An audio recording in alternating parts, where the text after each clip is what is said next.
जी। गुरुजी, आपके चरणों में मेरा कोटि कोटि प्रणाम। खुश रहिए।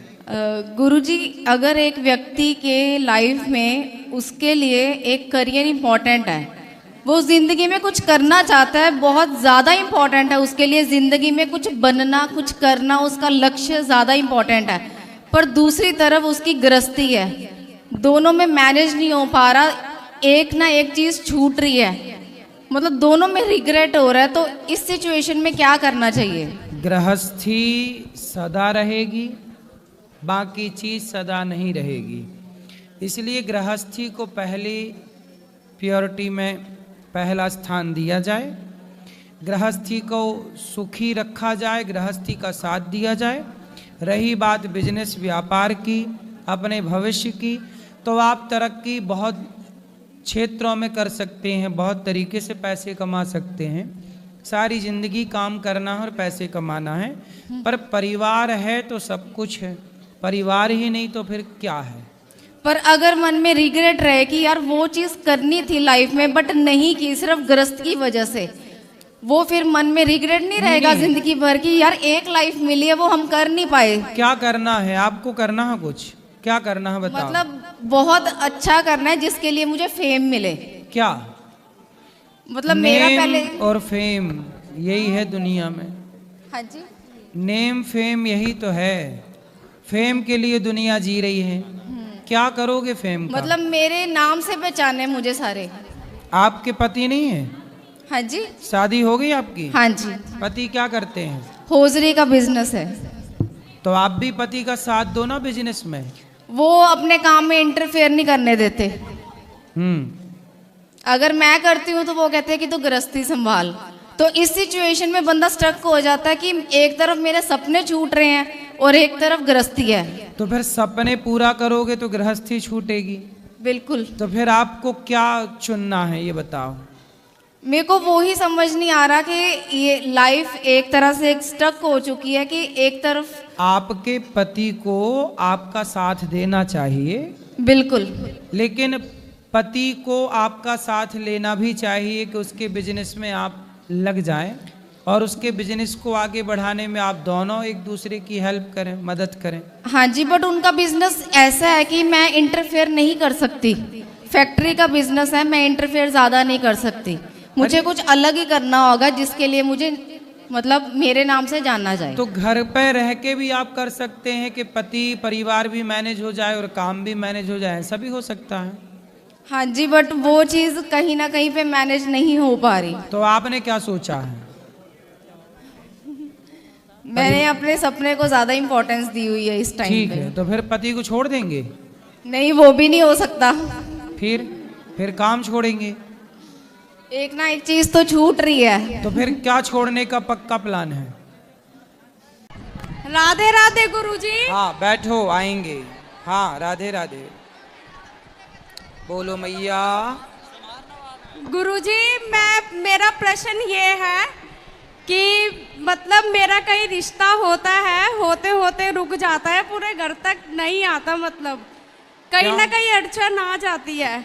क्या जाती इस है? वजह से मम्मी बहुत परेशान है। तो आपका रिश्ता, आपको कोई पसंद है लड़का? हाँ, मुझे एक लड़का पसंद है पर वो शादी नहीं करना चाहता। क्यों? पता नहीं मुझे। तो वो बाबा जी बनेगा क्या? पता नहीं, अब कोई बात नहीं। अब ये बताओ कि मेरा रिश्ता क्यों नहीं हो रहा? कहीं हो मतलब बात बनती है लेकिन हो नहीं पाता, घर तक कोई बात आती ही नहीं है। तो आप सबको बता देती होंगी कि मैं एक लड़के से प्यार करती हूँ। नहीं नहीं, किसी को नहीं पता। नहीं पता? पर अब तो सबको पता चल गया। लग जान दो, कोई बात नहीं। कोई दिक्कत नहीं है। आप ये बताओ कि मुझे क्या करना चाहिए? क्या आप देखो, माँ बाप, अच्छा कोई लड़का तो आता होगा, देखो लड़की वाले हो ना। हाँ, मुझे लड़का बताते हैं लेकिन नहीं हो पाती बात। घर तक तो आज तक कोई लड़का देखने ही नहीं आया। मेरी मम्मी इस वजह से बहुत परेशान तो है। आपके पिताजी ना रिश्ता लेके जाएं कहीं मेरे पिताजी अच्छे लड़कों नहीं है, के पास। पिताजी नहीं है? भाई भी नहीं है, हम 3 बहनें हैं, सिर्फ और मम्मी है। तो आप बड़ी हो छोटी हो? मैं सबसे छोटी।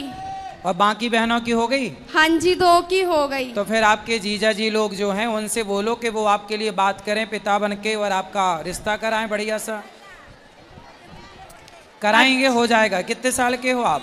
मैं 28 साल की हूँ। अब ये 30 अक्टूबर को 29 साल की हो जाऊंगी। आप पर जल्दी कर लो अब शादी, अब लेट ना करो। कोई लड़का मिलेगा तभी तो, आप बता दो है तो। अब आप चिंता ना करो, अब आप YouTube पर फेमस हो जाएंगी, आपको खूब लड़के मिल जाएंगे। आप ये बताओ, आपकी नजर में कोई अच्छा सा लड़का हो तो शादी करा दो मेरी। भाई देख लो, इस भीड़ में कोई लड़की से करना चाहे शादी तो देख लो भाई, स्वयंवर हो जाए। देख लो किसी का ब्याह ना हो रहा हो तो बताओ। क्यों छोरा, तुम मोबाइल हिला रहे हो, तुम्हें करना शादी? गुरुजी, बात देख लो, लड़की अच्छी है, बात करना है तो कर लो। गुरुजी नहीं, ऐसे नहीं। मेरी बात सुनो, आपका बर्थडे कब आता है? हमारा हाँ जी, 27 सितंबर को। 27 सितंबर। अच्छा, पता लग गया। एडवांस वो हैप्पी बर्थडे। थैंक यू, धन्यवाद। गुरुजी पहले ये बताओ अब मुझे क्या करना चाहिए? भगवान का नाम जपो, भगवान कृपा करेंगे, बढ़िया लड़का मिलेगा अब आपको। ठीक अब है, आप अपना आशीर्वाद बनाए रखना। राधे खुश राधे। रहिए, खुश रहिए। पहली बार सुना कि लड़कियों का ब्याह नहीं हो रहा, नहीं तो लड़के परेशान रहते हमारा ब्याह नहीं हो रहा है। चलो बताओ। हाँ बेटा बोलो फास्ट। राधे राधे गुरुजी। जी गुरुजी मैं सिक्किम से आई हूँ, अकेले आई हूँ। सिक्किम, बताओ। गुरुजी सुबह तो मैंने दीक्षा ले लिया, आपसे मैं 17 से जुड़ी हूँ और मैं आपके कथा सुनते सुनते मेरा जॉब भी हो गई गुरुजी। हाँ, मेरा बच्चे का आशीर्वाद दे दीजिए गुरुजी। और गुरुजी दूसरा पूछना है मुझे, सिक्किम वाला ना बोलते रहते ऐसा नहीं होता, ढूंगी बाबा होता है, आप क्या बोलना चाहते हैं गुरुजी सिक्किम वाला को? नहीं, सिक्किम के लोग भी अच्छे होते हैं, सिक्किम के लोग भी आते हैं, कथा सुनते हैं सब लोग। नहीं गुरुजी, जहाँ मैं रहती हूँ ना साउथ में, जहाँ मेरा गांव है ना पड़ोसी अड़ोसी, वैसे बोलते रहते हैं। मैं एकादशी का व्रत लेती हूँ ना, मुझे ऐसा नहीं होता है रात को चावल खा सकते, ऐसा बोलते रहते हैं। कोई बात नहीं, ऐसा है ना कि वो लोग सत्संग करते नहीं हैं, तो सत्संग नहीं करते तो धर्म के बारे में वो जानते ही नहीं हैं। तो जो जानता ही नहीं है वो तो कुछ भी कहेगा ना, इसलिए उनका दोष क्या है? वो जानते नहीं बेचारे। सत्संग करें, कुछ ज्ञान होए तो जाने। इसलिए आप किसी का दोष मत देखा करो। आप सत्संग करती हो करो, कथा सुनती हो सुनो। लोग नहीं सुनते कोई बात नहीं, सुने तो अच्छा है, उनको भी सुनाओ कि भाई तुम भी सुनो बस। गुरुजी दूसरा बात, मेरा पति नहीं है, 12 साल हुआ गुजर गया है। लोग बोलते हैं जो पति नहीं एकादशी नहीं कर सकते, नहीं कर सकती गुरुजी। कर सकती हैं, क्यों नहीं कर सकती? क्या हो गया था पति को? एक्सीडेंट हुआ था गुरुजी। अच्छा, बेटा कितना बड़ा है? मेरा बेटा 14 साल का है, बड़ी बेटी 16 साल की है, छोटी बेटी 12 साल की है। उसका पिता गुजर गया, वो जन्म नहीं हुआ था, पेट में ही थी। अच्छा, छोटी बेटी। जी। दूसरा गुरुजी, यहाँ से मैं अयोध्या होते होते जा रही हूँ, रास्ते में रात हो गई तो मैं रास्ते में गुजर सकती हूँ ना? लोग बोलता है धाम से आया तो रास्ते में नहीं बैठ सकती, मैं तो दूर से आया हूँ ना गुरुजी। नहीं, तो आप ट्रेन से जाओगी ना अयोध्या? काहे से जाओगी? नहीं, यहाँ वो मथुरा से बस में जाऊंगी गुरुजी, एक भी टिकट नहीं मिला ट्रेन का मुझे। तो फिर बस से भी जाना, तो ऐसे जाना कि डायरेक्ट बस होगी ना वहाँ अयोध्या जाने की यहाँ से। जी। तो फिर बस में बैठना सीधे वहाँ उतारेगी, या ट्रेन में बैठना तो वहाँ उतरना सीधा। अयोध्या से गुरुजी दर्शन होके फिर मुझे पटना जाना पड़ेगा, वहाँ रुकना पड़ेगा सब गुरुजी, फिर सिलगुड़ी जाके भी रुकना कहीं भी पड़ता है। रुकना, सुरक्षित जगह पे रुकना, होटल धर्मशालाओं पे रुकना, ठीक है? जी गुरुजी। गुरुजी मैं आशीर्वाद लेना चाहती हूँ, कल सुबह यहाँ से निकल जाऊंगी। खुश रहिए, खुश रहिए। जय श्रीमन नारायण गुरुजी, आपके श्री चरणों में कोटि कोटि प्रणाम। जी गुरुजी, मेरे 3 प्रश्न हैं। मेरा पहला प्रश्न यह है कि सामान्य नाम जप और गुरु मंत्र जप में क्या अंतर है? ऐसा है कि सामान्य लड़की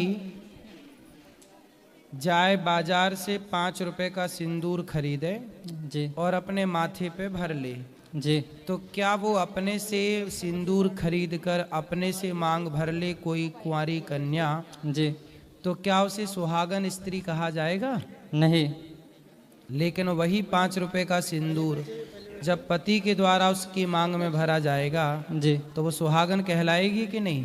हाँ कहलाएगी। हाँ, जी वही है। जी अपने से जपा गया मंत्र वैसा ही है जैसे एक लड़की अपने से मांग भर ले तो जी। उसका कोई मतलब नहीं, जी गुरुजी।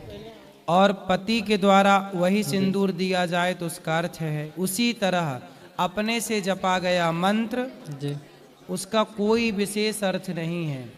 श्री राधे गुरुजी। जी। गुरुजी, मैं बनारस से आया हूँ।